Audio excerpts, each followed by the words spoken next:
Hello, everyone, and welcome to Fratello Talks, the weekly short-form podcast where we skip the intro and jump right into it.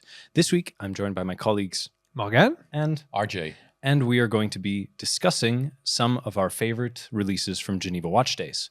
But before we do that, let's take a look at what we have on the wrist. What's on your wrist today, RJ? Today I'm wearing my 1986 Abel Sport Classic chronograph with El Primero movement. Very nice. In Very gold cool. steel. Two-tone. Very important. Yeah, really, Yes. really cool. Yeah, That's I the way like to go.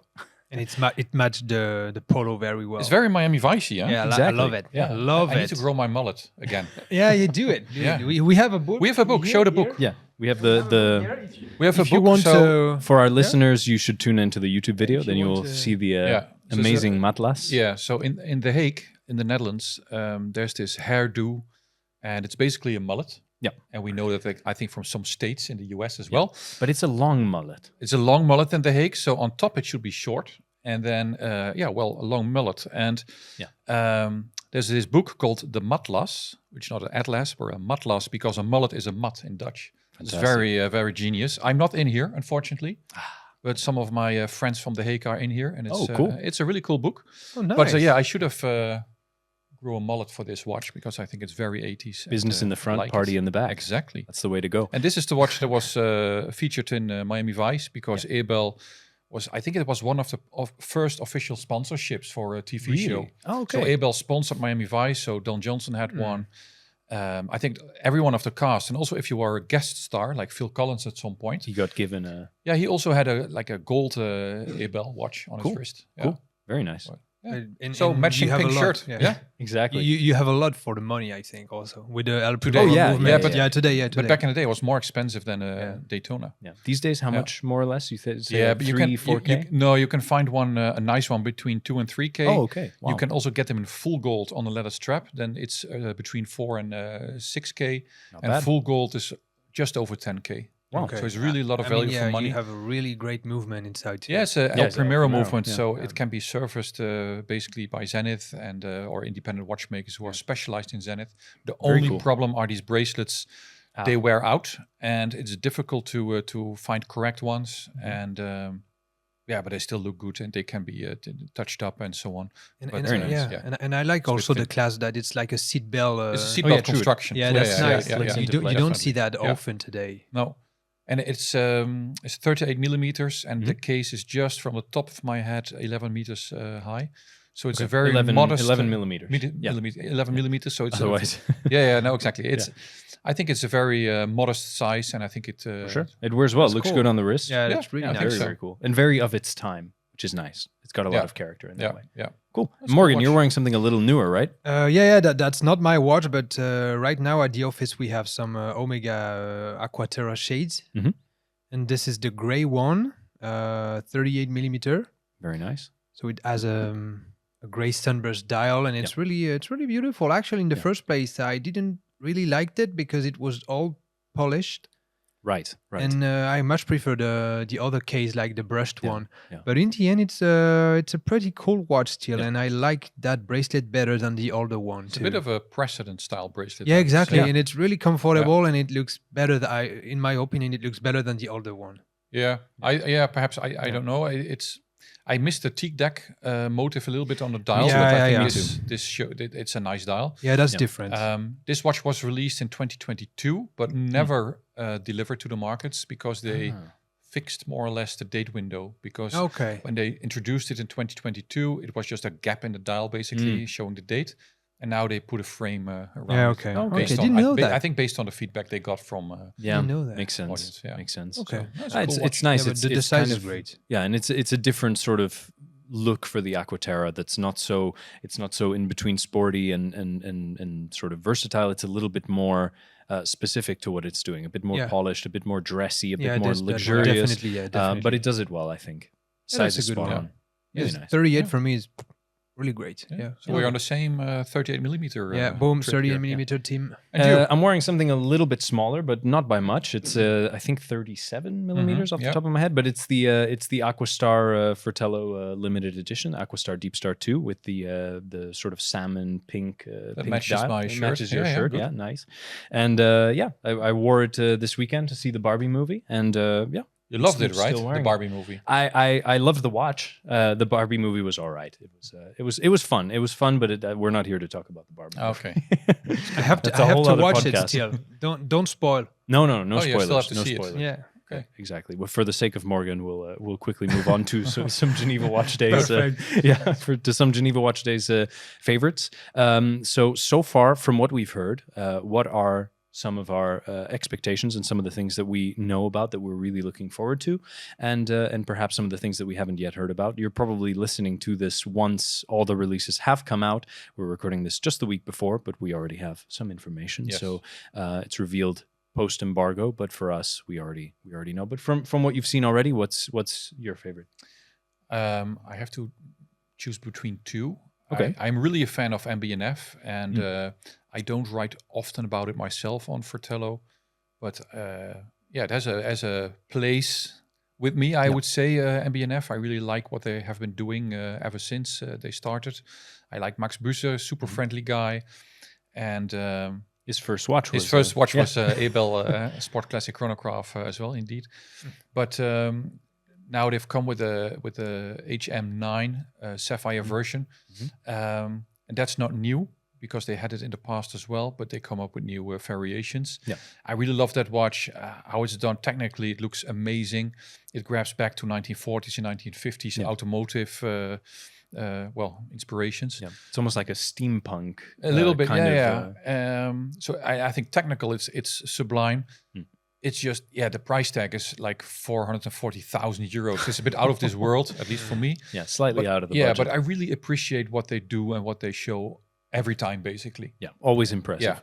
Yeah. I think on a more affordable level, I would say my favorite is something that we already saw under embargo during Geneva Watches and Wonders. Oh yeah, true. It's from Oris. It's the Aquis Pro Divers Watch. It has a depth rate of 4,000 meters. It has their in-house caliber 400. But aside from those technical features, I think it's a very cool looking watch. Yeah. And I'm not a diver, not by any means. I hardly swim, I would say. But the watch just looks cool. Like the Omega has their Ploprof, Rolex has their Sea Dweller, and I think this is the one for Oris. Is really cool. Yeah, for sure. I think it kind of lands. It's also one of my favorites. Probably, way up there. First place, second place. 49 millimeters, so it's really a chunky watch. It's very, very big. It's really thick also. Yeah, it's quite thick. We don't have that number yet. I think it's being more currently than 2 worn. more than 2 centimeters. Yeah, around perhaps. It must be something around. like that. 20 millimeters. It's really nice. A titanium watch. It wears nice. It looks nice. It's just a very chunky one. So I can't see someone wearing this every day. But if someone wants to, I guess he or she can. Yeah, for sure. I think it's a really cool. I think it's a bit of a show-off piece from Oris to show what they can do, what they're able to do with these watches. Because you say Ploprof, but to me, it reminds me, it's a little bit between Ploprof, but also the Ultra Deep.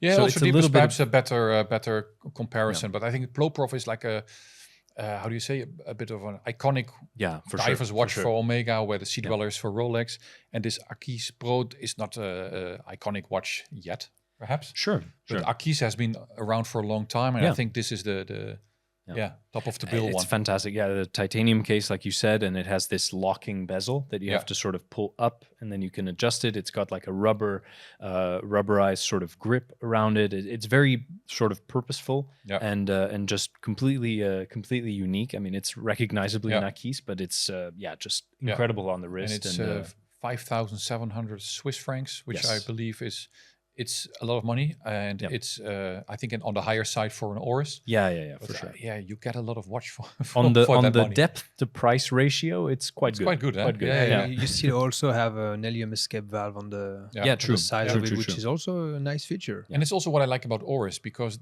they are not a one-trick pony like some other brands, and there's nothing wrong with that. But I think Oris tries to cater towards different audiences. Yeah. Whether it's the big crown or the Pro Pilot. Yeah, true. And true. I think this is like for a serious diver can wear this watch. Absolutely. And last year they sort of the brand focused more on the Diver 65 side of things. They released this So did we. version with the for sure. Exactly. We did our limited edition. Then they did this 12-hour bezel version at Geneva Watch Days. There was also a Pro Pilot with a forged carbon case and the red dial. That was a limited, I believe. And now, they sort of shift the focus to Aquis. There's also these Aquis brace net models, which have it's a little bit like the upcycle, but with more of a green look to the marbled dial, in both 43.5 and 34, 35. That's one of the smaller sizes. 36.5. Yeah. So that was also out there, which was quite nice. I think Oris is strong. Yeah, and it's an independent brand also, which is kind of not easy today because we see all the watch brand comes together to have more power and everything, and Oris is still by itself, and but they also don't have to make concessions. Yeah, true. So with groups, I think the brands within a group need to talk to each other. What are you releasing? What are you releasing? Is it too close to each other? Then we kill it, and so on. Those kind of discussions you don't have as Oris, but I think your purchasing power from suppliers is a bit weaker than, I suppose. Yeah, it must be. Yeah, and then finally from Oris there was the I believe the Artelier. Yeah, it's called, which are these sort of 38 millimeter, very slim, dressy pieces in two colorways. So those I'm looking forward to seeing them and seeing how they fit on the wrist. First ones that had their own Oris movements from the past. Right. I think Atelier 111 and 112, for example. So they also have kind of a history, I guess, within Oris. For sure. Yeah, it's like you say, they have several ranges, several models out there that really are quite good. I mean, the 65, the Aquis, the Big Crown Pointer Date, the Pro Pilot, they got a lot of good stuff, and hopefully a lot more good stuff coming. And they also had nice stuff in the past. I remember very vividly the Formula One watches when they still had the sponsorship with the Williams. With Williams. Yeah. Those were very popular. Very and cool. Of course, they killed it, but because perhaps Formula One doesn't fit with Oris anymore. So if you look at their sustainability support and so on. Yeah, but they have to pick. They were nice a side at the time, at least. Yeah, for sure. And so, Morgan, let's talk about your favorite. So my favorite would be the Doxa Sub 300 Beta. So it's a full black watch. Yeah, with Shark Hunter. Yeah, Shark Hunter. Yeah, because it has also the black dial. You're right. So it has a texture dial with golden. I don't think it's gold markers, but it's golden markers. It's not. I don't have any information on the press release, but right. You have the outer ring of the bezel in 18K yellow gold. Yep.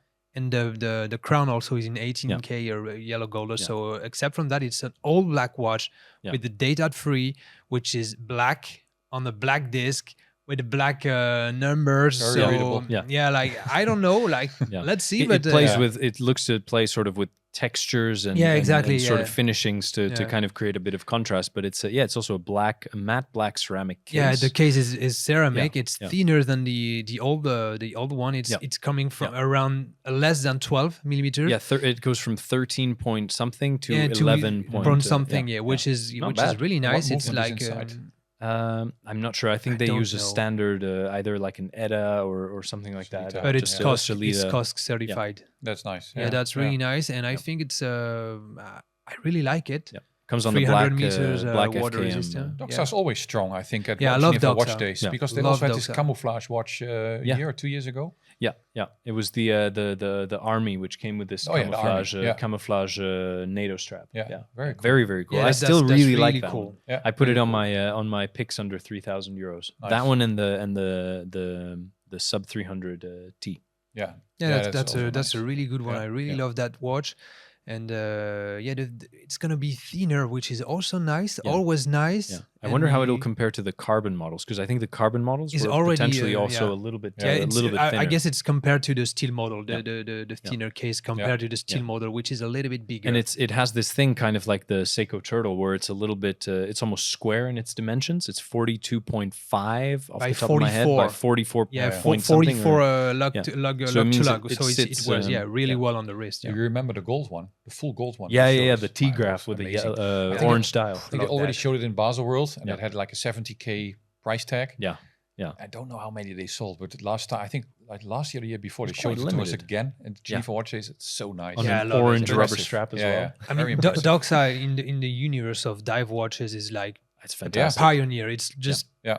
you have to have a Doxa if you Yeah. are like a real diver fan, and I am a dive watch fan. Yeah. I mean, you need the Doxa at Yeah. some point because it's Yeah. so emblematic of that those watches of like, the golden years yeah, of exactly, that's diving and the watches, Doxa. arguably. Yeah. I mean, yeah. For So sure. I really love that Good one. choice. Yeah. It's also really why I like cool. the Aquastar because it has a similar yeah. vibe, right? The smallish dial and the steel bezel and everything. So it's it's also very nice. So let's take a look at other releases that we already know about. So we have Laurent Ferrier. Yeah. So we know about the Série Atelier 5 Sport 40, which is inspired by the Porsche. Was that a Porsche 935? Yeah, Yeah. the turbo number 40. As a kid, I had this miniature 935 Porsche. I still have it somewhere. It was such a cool design. Was it in that same purple? No, and it green was colorway? a bit this cherry coke purple color. Okay. I will bring it to the office. It's really a cool miniature car of the Nice. 935. But it's a Yes. good one, the Laurent Ferrier also. Yeah, I It's like really it. Beautiful It's watch. got this I love it. green sort of green dial with some Yeah. purple accents. The It's, thing is, when we saw the press release coming in, Yeah. we first saw the watch. Yeah. Then we thought those colors are what Yeah. are those colors Yeah, about? where does and this then we come? scroll down on your screen, and Yeah. then we saw the Porsche. And Yeah.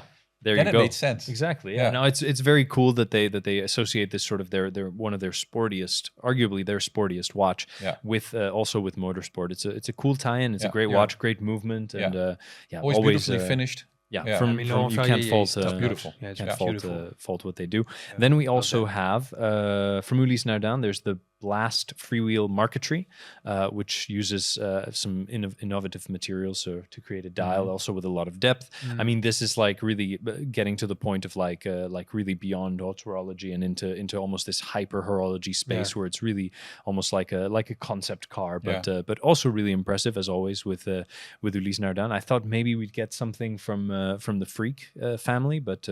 Well, it's the blast for now, but yeah, also very cool. Looking forward to seeing that one. We spoke about the MB&F's HM9 dash SV. Beautiful. That's the new ones, which are both in yellow gold and sapphire and white gold and sapphire. So really cool.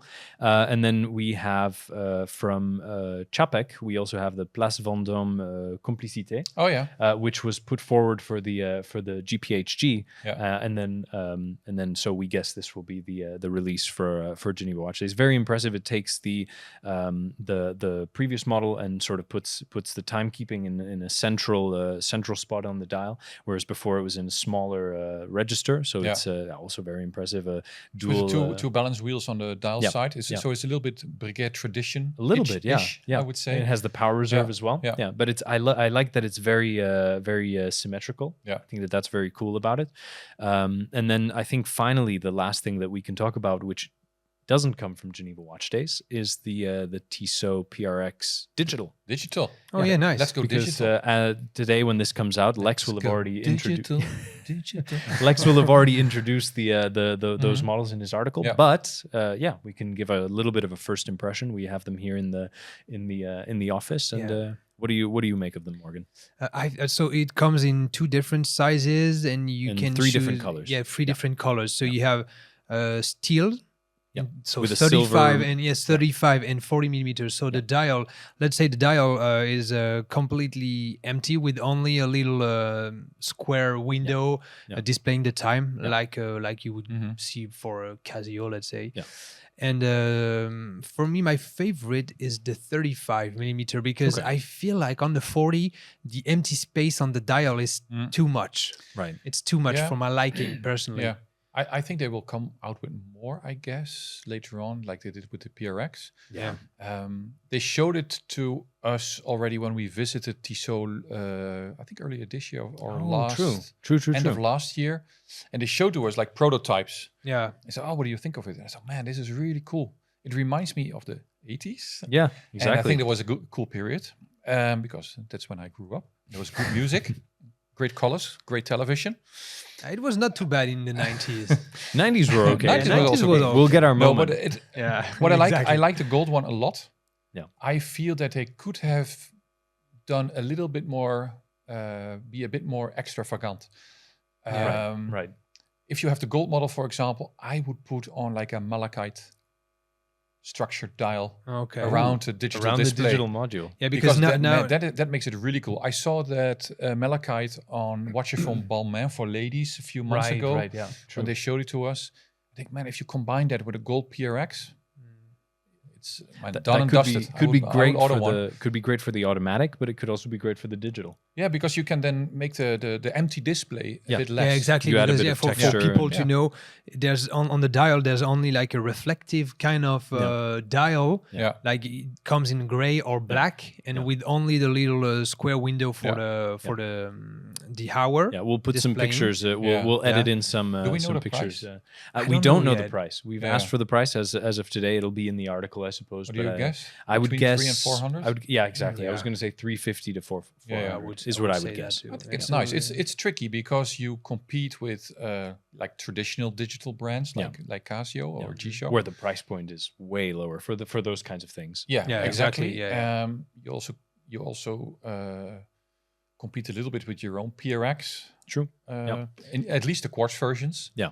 But I think this LCD version different. Yeah, it's different. Kind of cool. It's a retro. It's late 70s, 80s. I think it's a nice. You still have the same bracelet. Yeah. You still have. I think it's a nice addition to the collection of PRX. For sure. It really gives it. Then you really have the full range. Yeah. You have automatic in 2 sizes. You have quartz also in 2 sizes, I guess, and now you have digital in 2 sizes. There's no additional functions, right? It's just time and light and. You have the light. You might have 3 pushers. So you might have a chrono, you might have the date. Yeah. You can display the date, you can display the time. That's already more than what Hamilton gave us with their PSR. True, because that's really. I have one of those as well. Only the time, right? Yeah, in gold, it's only the time. You have to push to see the time. Yes, exactly. Cool. Yeah. So the final question for the podcast today is: what are you most looking forward to? And we'll confirm this later on, right? Because this still pre-Geneva Watch Days. But what are you most looking forward to finding out? Which are there any other releases that you're really looking forward to seeing what other brands have in? Breitling is there. Traditionally, they are always there at Geneva Watch Days. So curious to see what they one of the founding brands, I guess. Yeah, have in store. They are one of the founding brands, indeed. Also looking forward to Bulgari. Yeah, Bulgari. So they are always there in the Carlton Ritz Hotel, I think. Yeah. So let's see. They had last year. They had very cool watches. They had the gold ones. I think in yellow gold there was a limited. Yeah. For the US market, I believe, and then there was the rose gold version, and there was the one with the Japanese artist. Yeah, and was this the really sketch cool. one? Was the mirrored one out also? That was before. That I was think. before. Yeah, it was the fully mirrored with this sort of dotted dial. Yeah, it was very cool. Yeah. So let's see what they have for us this year, and then I think other than that, yes, I mean all kinds of other brands that will be there. We have also Frederic Constant Alpina. Let's see what they get up to. I believe they're celebrating a 30th or 35th anniversary as well. So let's see if they have something. For Frederic Constant there, and let's see from all kinds of other brands. Singer as well. Singer Reimagined could be interesting. And I'm also curious to see what brands are doing that are not taking part in Geneva Watch Days. Yeah, true. We already see Tissot kind of jumping on the wave. Yes, exactly. A little bit. So let's see what Swatch Group brands come up with, or some Richemont brands, if they also take this opportunity to release something new. We're gonna cut right after, but it feels like you know something. Yes, I do. Okay, so well let's end it there. Let's end it there, and let's just stay excited about what it already came out. But hey, we'll talk about it soon, I'm sure. Yeah. Perfect. All right. Well, thank you everybody for tuning in. Make sure to like, subscribe, and tune in next week for another episode of Fratello Talks. See you then.